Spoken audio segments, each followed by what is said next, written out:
Hello and thank you so much for joining me today. Today I'm going to share with you a quick, easy project that's just a little bit of decorative storage that will brighten up your room.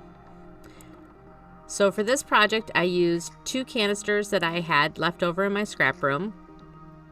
And I'm using these 2 little containers to store my mechanical hearts and stars from Finnabair. This is a really simple project, and I kind of thought about just letting the music play, but I figured I would just chit chat with you guys along the way. But if you don't want to hear me talk, you can go ahead and just mute me now, because this is a very, very simple process, and it's nothing that I really haven't done for you before. If you'd like to see something that's a little bit more detailed, you can even go back and look at my button jar. It's pretty much the same process.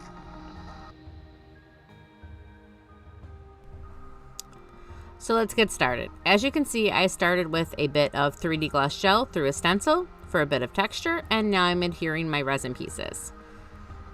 That's one of the benefits of using 3D gloss gel as your texture paste. You don't have to wait to start building your cluster, especially with something simple like this where it's not going to get messed up too much and you're not too worried about the actual pattern in the background.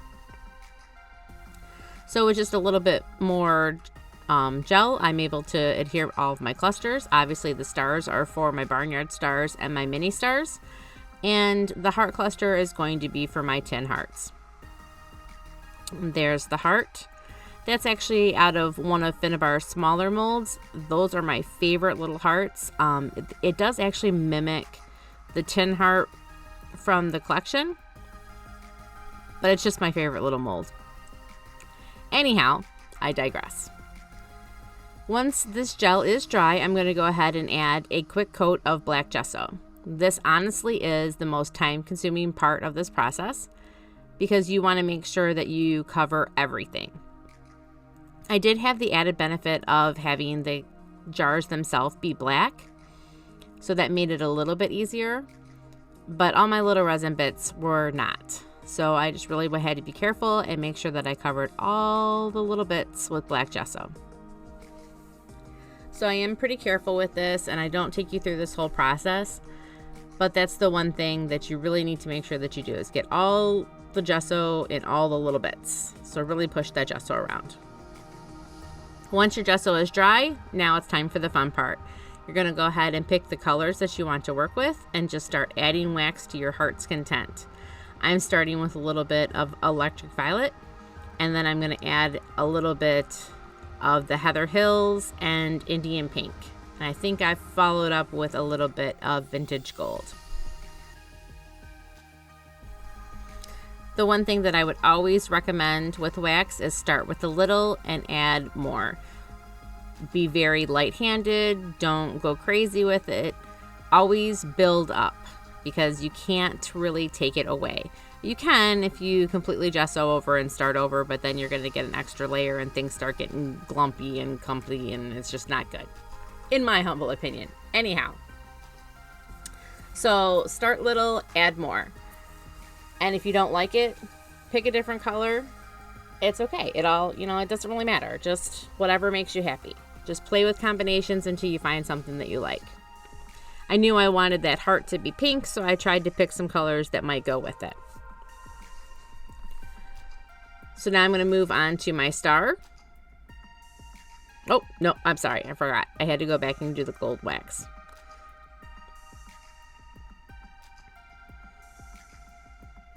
Just moving that around the edge. And I'm even picking up the brush strokes in the gesso. So just very, very lightly using my finger to rub the wax in. And you can see that the gold covered up most of the Heather Hills, and I'm fine with that because I liked the way that it looked. And, that's just the way that it kind of goes. Sometimes you put a layer down and it's great and it stays there, and sometimes you cover it up. Whatever works. I'm going back in because I really want that heart to be pink, pink, pink. And I actually wind up putting some glitter on it at the end because I really wanted it to sparkle. Anyhow, I'm jumping ahead. Let's get back to this. So my next jar is, of course, the stars, and I'm using a mix of blue and an accent of Firebird.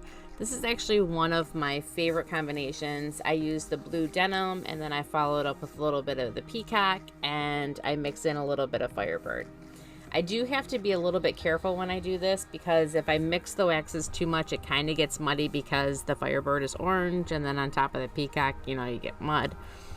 But it actually, for me, I love the combination. So you'll see now I'm working in the Peacock with my finger, and then I'm going to follow that up with Firebird.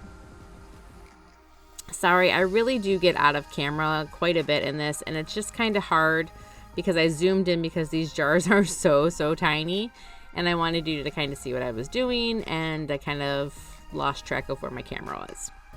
Sorry, I hope you'll forgive me.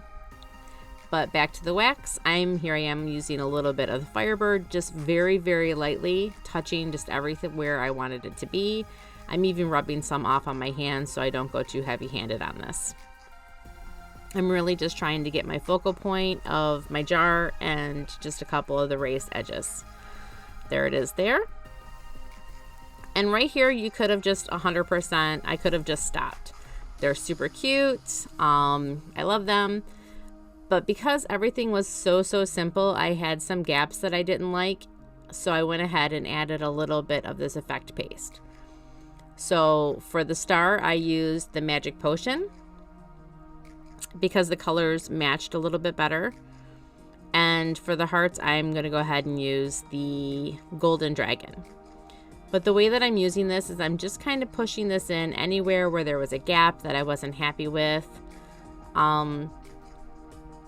Anywhere that I wanted to add a little bit of sparkle and shine. So I was pretty heavy-handed with it, but I really do like the way that it turned out. Plus, by using this effect paste, I know that it's going to be very durable, and when I grab these jars to open them, I don't have to worry about anything coming off of it.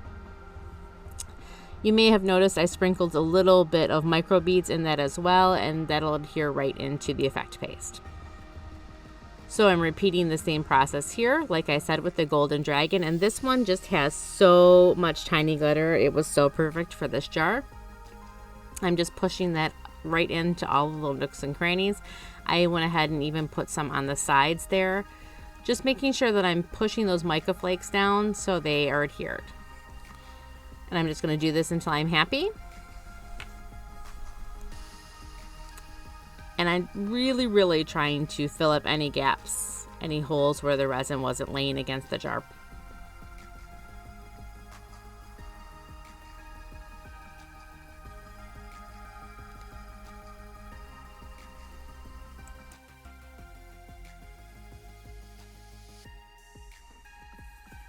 So once I get everything in place and I'm happy with it, I'm going to move on to my focal point. And like I said earlier, I just decided I wanted a little bit more sparkle and shine on the top of that, so I'm adding some glossy accents and I'm dabbing some glitter in. I was careful to just dab the glitter using a paintbrush because I didn't want the pink glitter into my effect paste because it was still wet. So I'm pretty carefully moving the glitter across my heart, and then I'm going to add a little bit of orange glitter right on top of that star. I decided with all the effect paste I had going on there, my focal points needed a little bit more sparkle.